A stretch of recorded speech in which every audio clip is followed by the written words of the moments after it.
Good morning everyone. আজি মই আহিছোঁ গুৱাহাটীলৈ নতুনকৈ খোলা এটি সুন্দৰ পাৰ্কলৈ।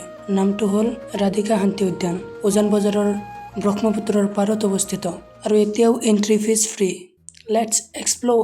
ইয়াত ভৰপূৰ গ্ৰীণ এনভাইৰনমেণ্ট, ক্লিন এটমছফিয়াৰ, শান্তিপূৰ্ণ vibe and most importantly family, friends, couple or solo' সকলোৰে বাবে পাৰফেক্ট প্লেচ। এতিয়া মোৰ favourite part Brahmaputra view point.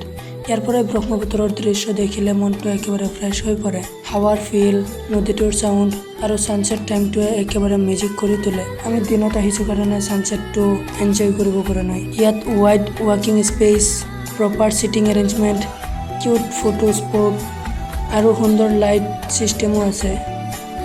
এতিয়া ডে লাইট বাট ইভিনিং টাইমটোৱে বেষ্ট ভিজিট কৰিবৰ কাৰণে। 2 PM পৰা 4 PM পৰ্যন্ত ভিজিট কৰিলে একেবাৰে পাৰফেক্ট মোমেণ্ট পাব। জীৱনত কেতিয়াবা শান্তিৰ সময়ো লাগে আৰু সেই সময়টোৰ বাবে এই ঠাইটো ক'ব পাৰি ধুনীয়া। If you are in Guwahati definitely visit this place.